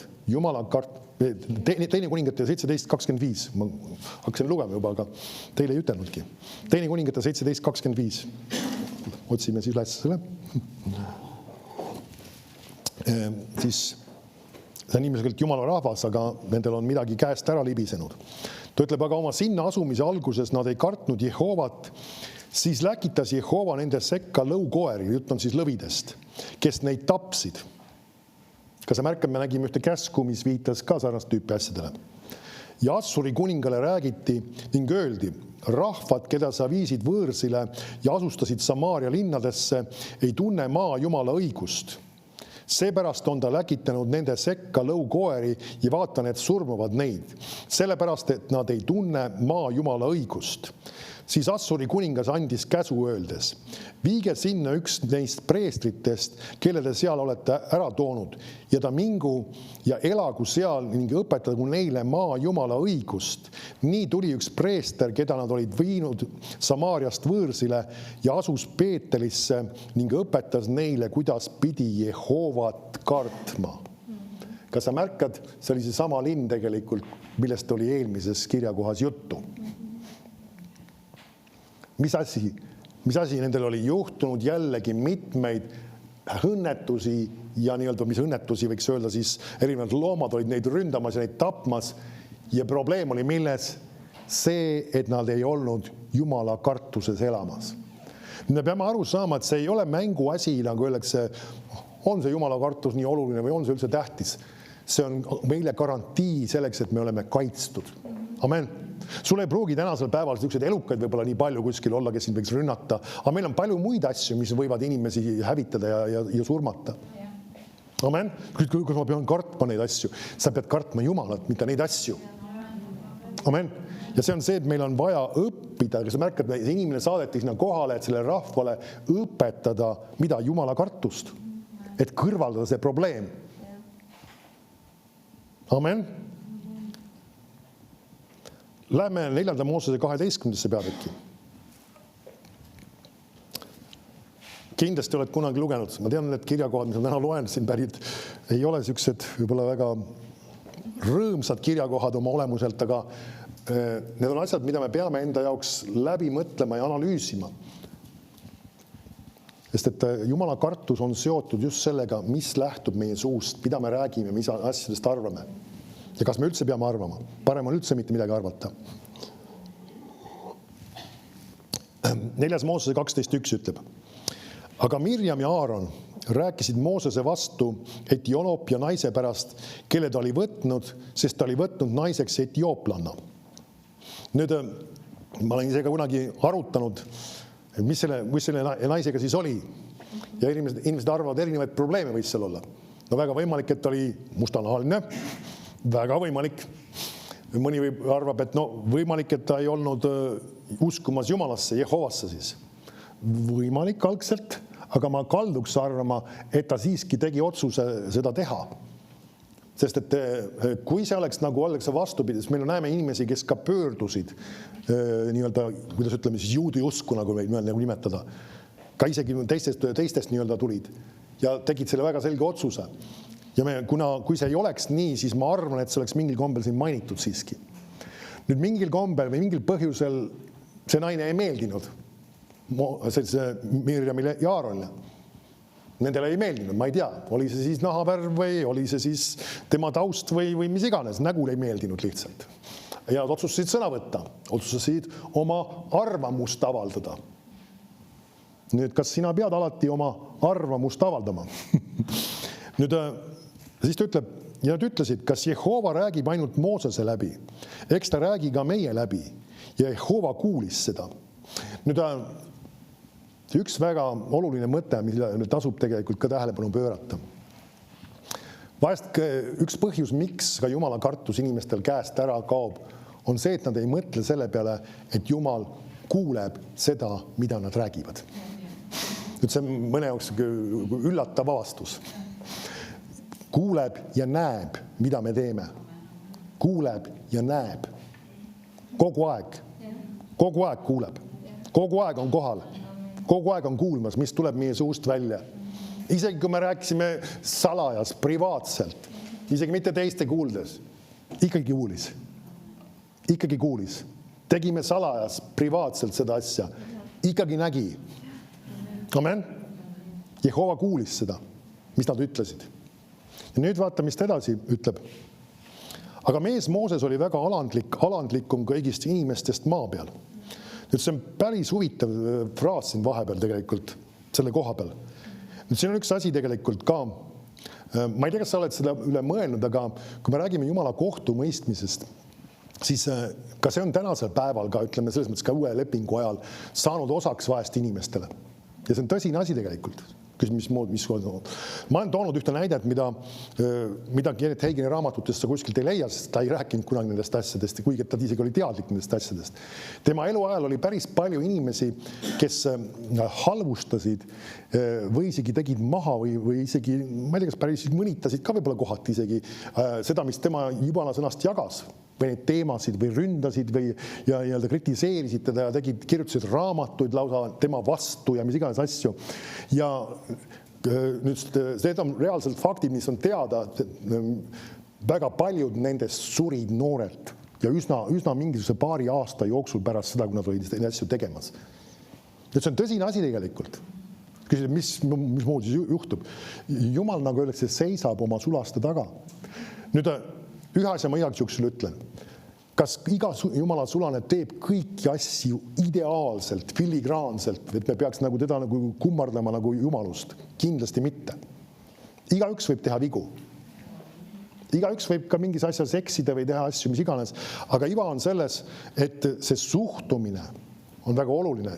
Kui Jumal on kellegi inimese paika pannud mingisse ametisse, mingisse ülesandesse, ta jagab mingit sõna, sina ei pea selle kohta midagi ütlema, midagi arvama, seda kritiseerima. Ma saan aru, on teatud situatsioonid, ütleme, kui mina näiteks olen pastori rollis, siis mul on meelevald, ütleme, koguduse inimeste üle. Või kui mul, ütleme, kui ma peaks olema mõne teise koguduse üle mingis mõttes ka vaimulikult, siis mul on ka teatud sõna öelda nendes asjades. Ja vahest ma pean tegelema ka sükeste teravate asjadega ja meil siin üks asi oli ka, ma ei hakka sellesse praegu minema, kus ma pidin ka väga konkreetselt ja väga selgelt asju välja ütlema ja väga otsekohane ja väga karm olema võib-olla isegi mõnedes asjades. Aga nüüd ma ei tegele asjadega, mis on seal või teises või kolmandas kohas, kus mulle ei ole antud meelevald ega voli. Amen. Ja me peame seda jälgima, et me hoiame oma suu kinni kohtades, kus meil ei ole mitte midagi vaja öelda. Amen. Ja keegi võib-olla kukub, teeb midagi valesti, mingi asja, ja kui see meid otseselt ei puuduta ja meil pole meelevalda, siis me ei pea selle kohta mitte midagi ütlema. Me ei pea seda mitte midagi kuskil rääkima.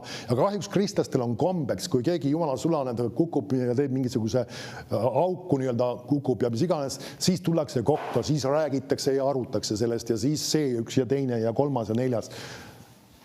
Ära võta seda. See ei ole sinu meelevalda antud. Amen.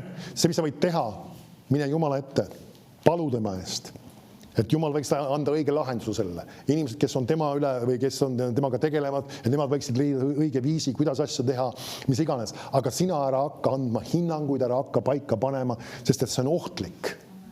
Miks pärast? See on seesama jälle, kui Jumal on teda pidanud oma sulaseks, siis kes oleme meie, et meie hakkame teda kritiseerima, halvustama.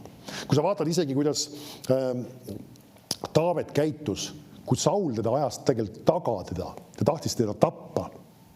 Ja me näeme, kuidas tal on võimalus vähemalt ühel korral konkreetselt lausa ära tappa. Ja tal oleks mingi küsimust see, ja ta ei tee seda, sest et see ei ole antud tema meelevalda ja tal ei ole antud selleks voli. Ja ta ütles, et ma ei puuduta Jumala võitut. Ja Jumal oli see, kes tegeles temaga ja ühel hetkel me teame, Saul oli see, kes sai nii-öelda surma ja Jumal nii-öelda mõistis põhimõtteliselt kohut tema üle. Aga see oli see, et Taavet sai aru, et see ei ole tema meelevalda antud. Amen. Ja see sama kohtumõistmise teema on ka üks asi, ma olen kunagi sellest varem ka rääkinud. Me peame jälgima seda, Me ei pea rääkima kõikidest asjadest, me ei pea kõikide asjadega arvama, eriti kui on tegemist isikutega, kes on Jumala poolt, nagu öeldakse, Jumal on nendest arvanud midagi, Jumal on nad paika pannud, Jumal on nad neid õnnistanud sellesse ametisse. Sinna kuuluvad, siis ma juba puudutasin, sinna kuuluvad kindlasti ka riigijuhid, sinna kuuluvad ka Jumala sulased, ütlustajad, sinna kuulub ka politsei, sinna kuuluvad ka erinevad muud struktuurid, mis Jumal on paika pannud ja mida Jumal on õnnistanud. Amen. Me ei pea avaldama arvamusi, me ei pea halvustama ega mõnitama ega pilkama. Amen. Ühte ja teist ja kolmandat. Amen. Nüüd läheme tagasi. Nüüd juhtub siin siis, me teame seda lugu, aga ma loen siiski lõpuni. 4. salm. Siis Jehova ütles äkitselt Moosesele, Aaronile ja Mirjamile: minge teie kolmekesi välja koguduse telgi juurde, ja need kolmekesi läksid. Siis Jehova astus alla pilvesambas, seisis telgi uksel ning kutsus Aaronit ja Mirjamit ja mõlemad läksid. Ja Jehova ütles: kuulge ometi mu sõnu. Kui teie hulgas on prohvet, siis ma ilmutan ennast temale nägemuses. Räägin temaga unenäos. Nõnda aga ei ole mu sulase Moosesega, tema on ustav kogu mu kojas. Temaga ma räägin suust suhu ilmsi, mitte nägemuste ja mõistatuste läbi. Ja tema võib vaadata Jehova kuju. Mispärast te ei ole kartnud rääkida vastu mu sulasele Moosesele? Kas sa märkad, mis huvitavat fraasi te kasutab? Miks te ei ole kartnud rääkida vastu minu sulasele Moosesele? Jumal ütles, et tema on tema sulane. Amen. Jumal oli tema paika pannud. Ja nemad paotasid oma sõna suu ja rääkisid vastu, ehk siis halvustasid kedagi, keda Jumal pidas väärtuslikuks või nii-öelda vajalikuks panna sellesse kohta. Amen. Kas Mooses tegi õieti kõike? Me teame, et ta tegi ka vigu hiljem. Amen. Ja mitte ainult hiljem, ka hiljem tegelikult isegi mitmeid situatsioone. Aga sellegi poolest Jumal oli ta paika pannud. Ja ta ütles, et nad oleks pidanud kartma seda, et oma suud avada. Kartma seda, et oma suud avada. Nüüd ma ei räägi seda ainult, et hoia oma suu kinni ja oma pastorit kritiseerima. See ei ole põhiiva. See on palju laiem tegelikult. Amen. See on palju laiem ja me peame jälgima seda. See on oluline. Amen. See on seotud millega? See on seotud Jumala kartusega meie elus. Amen. Ma siin eelmine kord korra viitasin, meil endal ka üks situatsioon, kus me ka nagu natukene paotasime suud liiga palju, ka oma vahel küll rääkides, paari Jumala sulase suhtes avaldasime oma arvamusi asju, millega me ei nõustu või mis iganes. Ja ei peagi alati nõustuma mõningate asjadega, aga on mõningad asjad, kus me ei pea hinnangut andma just seda Jumala sulase tema tööle ja kogu sellele, mis Jumal on tegemas tema kaudu. Me peame vahest õpetust läbi katsuda, on teine teema. Aga ja me saime aru, me parandasime meelt selle asja koha pealt ja teadsime, nagu öeldakse, asjad peavad olema korras. Amen. Nüüd vaatame tagasi korra, mis siin edasi juhtub. Ja Jehova viha süttis põlema nende vastu ning ta läks ära. Kuhu Jumal läks? Ära. Ja vaata, mis nüüd juhtub. Kui pilv oli lahkunud telgi pealt, enne siis oli Mirjam pidajatõvest tumivalge. Jumal on läinud minema, ehk siis tema kaitse on tema enda pealt lahkunud ja kõvaki nii-öelda pidajatõvi tabab teda. Seesama, ilmselgelt me võime aru saada, ma ütleb, kas Jumal lõi teda pidajatõvega. Kurat on tulnud varastama, tapma ja hukkama. Ja see võib ollagi, et inimesed just selle sama Jumala kartuse puudumisega, nad avavad ukse ja kurat võib tuua mingisugust haigusi. Nüüd ma ei ütle seda, et see on alati diagnoosis, kui keegi on haige, et ta on Jumala kartus ei ole õiges kohas või ta on midagi halba rääkinud. Aga ma tahan just selle peale tuua, et see võib olla see põhjus ja ajast, nii me peame oma südame ja oma hoiakud läbi katsuma. Ja kui sa oled nendes asjades võib-olla vahest kuskil suud avanud, sa tunned selle kohe ära. Tavaliselt tegelikult, kui sa oled inimene, kes käib koos Jumalaga, sa tunned selle juba siis, kui sa hakkad suud avama. Aga sa nagu, tahaks ikkagi ära öelda. Ja sa ütled selle asja ära ja siis sa pärast saad aru, siis on tarkus, nagu öeldakse. Ja üks oluline asi selle juures on küll ka, vaata, kui sa räägid mingeid asju välja ja see on, ütleme, ka teiste inimestele kuuldes, see on oluline ka see, et sa ka teistele inimestele ütled, et kuule, see, mis ma ütlesin, see on vale. See ei olnud õige hoiak, see ei olnud õige suhtumine. Et ka nemad saavad aru, et sa parandad Jumala ees meelt, aga sa annad ka inimestele teada, et nad ei saaks mõelda, et kuule, nii peakski tegema ja see on täitsa okei. sest nad muidu lähevad kordavad seda sama kuskil edasi. Pilv on lahkunud ja Mirjam oli pidajatööbine, siis Aaron ütles Moosesele, oh mu isand, ära pane meie peale seda pattu, et me olime rumalad ja eksisime. Ära lase teda jääda surnud sündinu sarnaseks, kellel juba ema ihust väljumisel on pool ihu kõdunenud. Siis Mooses kisendas Jehova poole, öeldes, oh Jumal, tee ta ometi terveks. Jehova vastas Moosesele, kui ta isa oleks sülitanud tema näkku, kas ta ei oleks siis pidanud häbenema 7 päeva? Kas sa märkad, millega ta võrdleb seda? See on väga huvitav. Nüüd see on selline käitumine, kui keegi, nagu öeldakse, sülitaks kellelegi näkku sõna otseses mõttes. See on väga alandav, põlastav ja väga negatiivne käitumine. Ja ta räägib sellest, see võrdleb seda, kui nad Jumala asjadesse või Jumala sulasesse suhtusid sellisel kombel. See oli samamoodi nagu talle näkku sülitamine. See on karm, et me mõistaksime seda, et kuivõrd oluline on tegelikult see, et me peame hoidma Jumala kartust. Me ei saa igasuguste asjade kohta ütelda, arvata ja välja rääkida asju. Amen. Kuidas see Jumalale kõlab, see on palju teravam tegelikult, kui me võime arvata.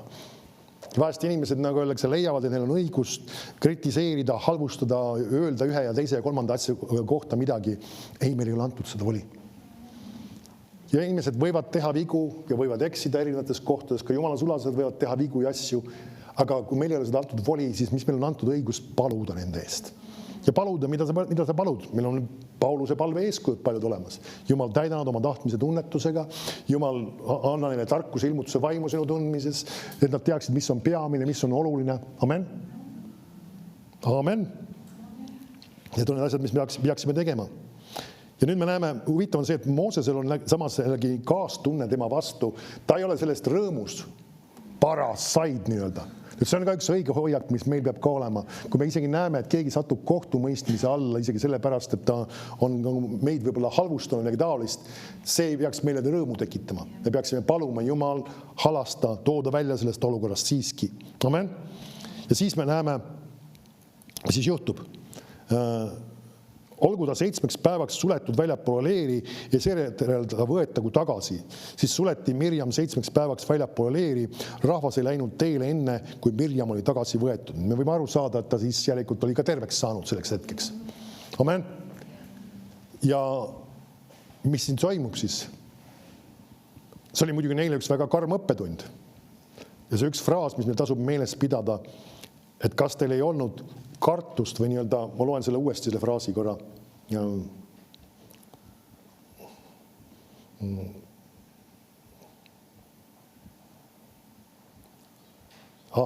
on siis 8. salmi poole pealt. Mis pärast te siis ei ole kartnud rääkida vastu mu sulasele Moosesele? Meil peab olema, mis kartus see on? See räägib tegelikult Jumala kartusest.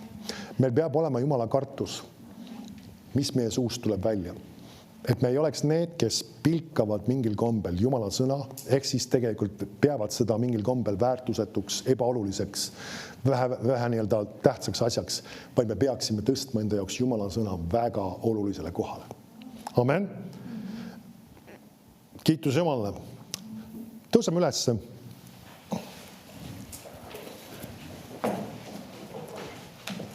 Tegelikult see ei ole üldse paha. Kas me saame isegi lapsed ka siia sisse kutsuda, et me teeme kohe leivamurdmise siia samasse, aga ma teen siia selle palve osa siia samasse leivamurdmise juurde.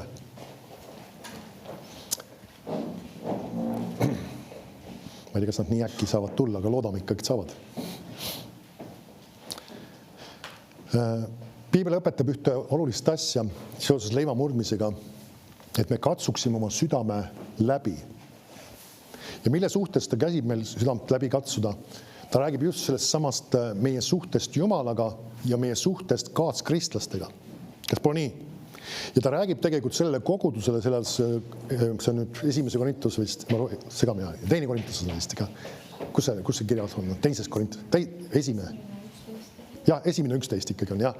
Kus ta räägib siis sellele kogudusele ja ütleb seda, et nende seas on sageli põdejaid ja mõned on nii-öelda läinud ka magama, ehk viidates on noorelt surnud. Ja mille pärast? Sellepärast, et neil oli valed suhtumised ja hoiakud, mille kaaskristlaste suhtes. Ja see läheb tänase teemaga väga hästi kokku tegelikult. Et me peame enda jaoks ka läbi katsuma, et meil ei oleksid valesid hoiakud ega suhtumisi kaaskristlaste suhtes. Ja ma ei mõtle ainult selles mõttes siin ruumis või ütleme siin koguduses olevate inimeste peale, vaid ma mõtlen ka väljapoole. Isegi kui me ei nõustu võib-olla mõningis asjas õpetusega, me ei peaks olema need, kes me pilkame või mõnitame mingil kombel teisi kristlase. Amen. See on üks asi, mille suhtes me peame väga tõsiselt vägagi jälgima seda. See vahest niisugune mentaliteet olnud, kus nähakse, et need inimesed teevad seda ju valesti ja see pole päris õige ja mis iganes. Ja me leiame, et meil on õigus pilgata või mõnitada neid inimesi. Jumala sõna väga selgelt viitab sellele, et lõpuaegadel on just seesama pilkamise mentaliteet tahab tulla. Jumal on neid inimesi tähtsaks pidanud. Nad teevad võib-olla seda teist asja valesti, aga Jumal peab neid väärtuslikuks. Amen. Ja meil pole õigust hakata neid halvustama, mõnitama või kuidagi panema negatiivsesse valgusesse. Ja vahest me võime seda teha sellepärast, et keegi jutlustaja kuskil on seda teinud, aga ära korda seda järgi. Amen. Palu selle inimese eest, kui keegi seda on teinud, mis iganes hoiaku või suhtumisega, aga sina nagu öeldakse, ära tee seda. Amen. Et me õnnistame kõiki, kes on Jumalaga koos käimas, ükskõik, mis nende koguduse nimi on, ükskõik, mis nende õpetuslikud arusaamad on. Amen. Seda on Jumala lapsed. Amen. Ja see on oluline meie jaoks, et me võiksime püsida tervena, et me võiksime olla kaitstud. See on Jumala kartuse väljendus. Amen. Sest Jumal on neid väärtuslikuks pidanud. Jumal on neid oluliseks pidanud. Amen. Kas me tuleks selle leva murdmisega siia ette?